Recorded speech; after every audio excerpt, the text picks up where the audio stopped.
All right, everybody, welcome to episode number 25 of Tunesday Tuesday right here on the Boston Chris Show. I appreciate everybody who's hanging out with us tonight. We are live on Twitch and Facebook tonight. If you are live with us and you'd like to request a song, you're more than welcome to do so, and I appreciate you all watching. If you're watching on YouTube, then that means you have caught the recap of this show. And perhaps you have just found the interview version of this with my friend Sean Harrison. If you have and you'd like to watch the entire recap, including all the music, that will be in a link in your description below, along with a link to Sean's page. But without any further ado, guys, we're going to get right into my interview with Sean, and we're going to chat about his new song and all kinds of other cool stuff as well. So don't go anywhere. This is episode 25 of Tunesday Tuesday. Sean, how are you, buddy? Man, I'm doing great. I'm sitting at a cool little venue in Tularosa, New Mexico, called the Tularosa Distillery. There are cool people here. I have friends here from New Mexico now and from Liverpool, and I'm from Arkansas. So we're kind of international here at the Tularosa Distillery. So I would have been completely wrong. I thought you were sitting on a beach somewhere, and I'm like, okay, he's sitting on a beach somewhere, but there are no beaches in New Mexico, by God. See the mountains back there? Yeah, I do. What a beautiful spot. Yeah, this is nice. So for the first time ever on the show, literally Sean just got done with a gig that ended at 8 o'clock, and he goes live with us immediately right after. So thanks for your time, man. How was the gig tonight? Well, I'm going to do an encore, so I'm not quite through. And I invited people to get behind me and make a mess out of this if they want to. Absolutely. The more character, the better, I always say. Well, nobody's taken me up on it, so it's just me. But it's really great. I love New Mexico, and I love traveling and playing music. So I'm really in heaven right now. Just the life of the troubadour, right? That's it. And so you mentioned you're originally from Arkansas, Fayetteville to be exact, right? I was born in Nashville. Okay. But I grew up in Fayetteville, and I claim Nashville as my birth town only. And I claim Fayetteville as my hometown because that is home for sure. But I've lived in Europe and in Texas and other places too. And I love Fayetteville, Arkansas, and I'll always go back. I hope I live the rest of my days in Fayetteville. So what do you owe all the travel for? Was it military? Was it musicianship? What was it? My father was a writer and a university writing teacher, professor of creative writing. And he was a really good writer. He wrote books and movies. His most famous was Rollerball. And so he received some paid years off to practice his art, like a Guggenheim Foundation grant. And there was another one. I can't remember what it was now. But he chose to take his family to Europe during those years off. And he wrote, and I learned how to go busking on the streets of Paris, London, Rome, Bath, and all around, really. Anywhere we go, I'd grab my guitar and harmonica and go hit the streets. Now, what a life, man. So you're almost kind of born in the wrong century, kind of, huh? I don't know. I'm liking it for the most part. But yeah, I was kind of a old school folky as young as 4 or 5 years old. Yeah. Listening to the first Dylan and Woody Guthrie and Peter, Paul and Mary, a lot of good old stuff. And then, I was paying attention when the electric guitar became popular. I remember exactly where I was when the Beatles were on the Ed Sullivan Show. And that kind of wrote a script for me for the rest of my life. I kind of transitioned from folk to electric, and now it all kind of mashes up together. Yeah, the electric kind of it's prevalent in folk now. It's got its spot there. So that's kind of really good for you, I imagine, with those dual influences. Well, I'll take it. Yeah, I don't know any other way, so I'll take it. So you mentioned your dad was kind of famous for long form writing, and obviously you're more of a short form writer, and with the same kind of thing, but you're telling your stories in 3 minutes, or in a folk world 5 minutes. So how much did you learn from your dad that you're able to apply into your own creativeness? I paid a lot of attention to the lessons he had to teach, and I even attended some of his courses at the University of Arkansas. I apply a lot of that. Like one of his rules for storytelling is start strong and end lyrical. And I try to apply that to my songs. The opening line of a song, there's a fly buzzing me. Um, I'm not losing my mind. Uh, um, I apply that to my songwriting because I like to tell stories. And so you got to start strong and kind of pull them in, and make them want to know what's going on here. And end lyrical is just sort of to tie it up nicely at the end. And being an independent and especially a folk musician, do you feel like that's really necessary to have the freedom to not put a kind of a barrier or a wall on your art? In other words, if the story isn't told in 3 minutes, then the song is going to be longer than that. You're cool with that because of that freedom and that independentness, right? You're right, Chris. Some of the songs on my new album are 6 minutes or longer. Yeah. Um, and it's not because I couldn't tell the story faster. It's that the music is just as important as the story, and so I don't know. They're just my songs have gotten longer. A few of them are short, but this new album I've got a CD copy here. It only has 8 songs on it. I planned 16, but I pared it down until there's only 8. On the same day this releases, Friday, on all the streaming media and all that, I have a 4-song EP coming out as well. Wow. Now I'm not going to print a disc of it, but it'll be on all the streaming platforms. So it's a So, dual release essentially. well, those 4 acoustic songs just didn't fit. And I tried to make them fit. And I thought, well, who cares whether they fit or not? And I decided I made this to be listened to like an old style LP. You drop the needle and listen to the whole album. And people don't do that much anymore. But I sort of arranged this to be listened to like an album. And the 4 acoustic songs, just I couldn't get them to fit. So I decided, well, I'm still going to release them. So I'll just release them as an EP, as an acoustic EP. So I've got a full band, full production 8-song LP coming out Friday, and a 4-song acoustic EP. And when you say it doesn't fit, I want you to clarify, because I'm pretty sure I know what you mean. You don't mean in a time way, but more of an artistic way, right? They don't fit You know, artistically. it didn't flow. It Yeah. interrupted the flow. Yeah. And those 4 acoustic songs were recorded in a different place and at a different time, and with just me basically, and a little pedal steel and some dobro added later.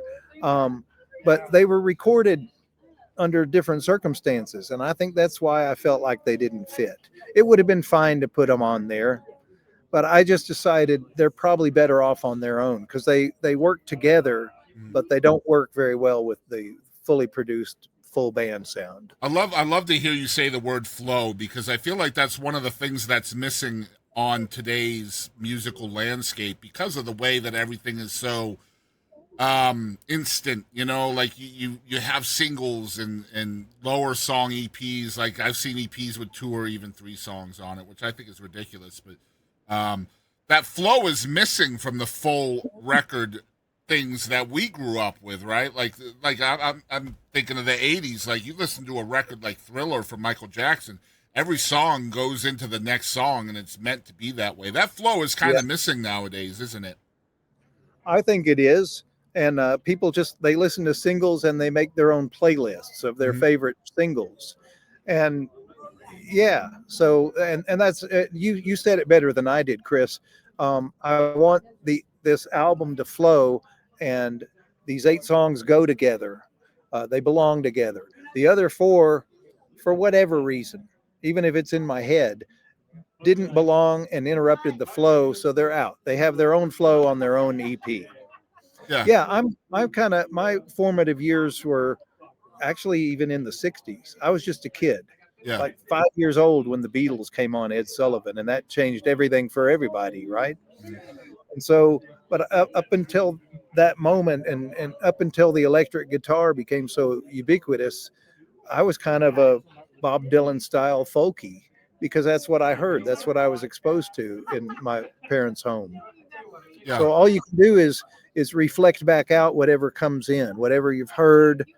And so all my songs now are a sort of a amalgamation of, is that a word, Yeah. of everything I've read, heard, seen, and thought about. It kind of, stuff comes in and stuff has to go out if you're a creative. Yep. And so I have a lot more to work with than I did when I was a kid because I've read many more books and seen many more shows and heard many more records.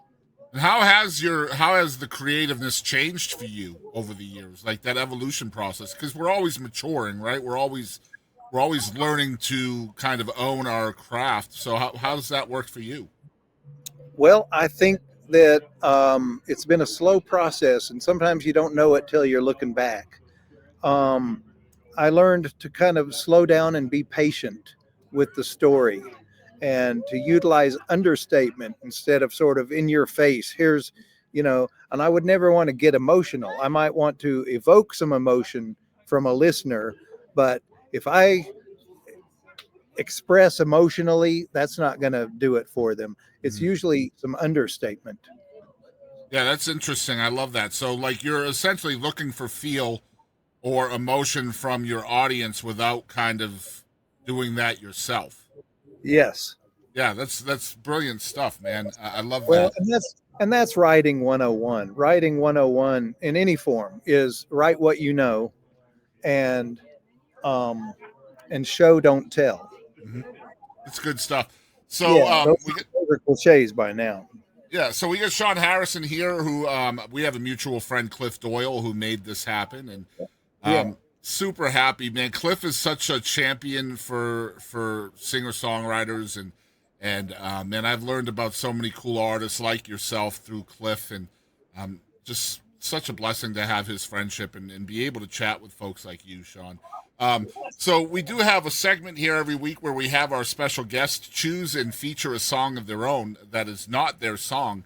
And Sean's pick of the week is a song called, let me get to it. It's a song called I'd Stop the Rain by Gerf Morlix, who is not somebody I had heard of before, and I'm excited about this. I always blind react to these picks of the week, so I have not heard this song yet. But tell us why you picked this one, Sean. Well, I'm a fan of Gerf. We've become friends in the past year or so, and he plays lead guitar on the eighth and final song on my new album, and I'm thrilled that he did. He did a perfect job of it.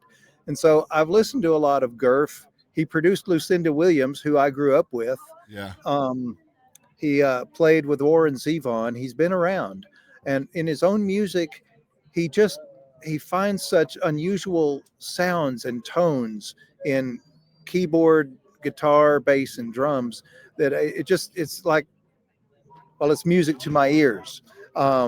It's just I just like the sounds he makes, and he's a good lyric writer and storyteller. And but what I like best about I'd Stop the Rain is the quirky sounds. So you'll hear it. Nice. It's pretty unavoidable. I'm looking forward to it. Like I said, I blind react to the picks of the week every week, unless it's a song I've heard already, obviously, which doesn't happen a lot, which I love. That's why I do it. I think it's so fabulous to give an artist, especially a songwriter, the chance to showcase somebody else. I think it tells a lot about, and not only that artist, but I feel like it's such a flattering thing for the person that's selected as well. Because when a songwriter digs you, then that's a major statement, I feel. That brings us to the song that we are featuring of yours this week. This is it's not the newest single, but it's one of the newest singles. It's called "Good Cover Story." Tell us about this song, Sean.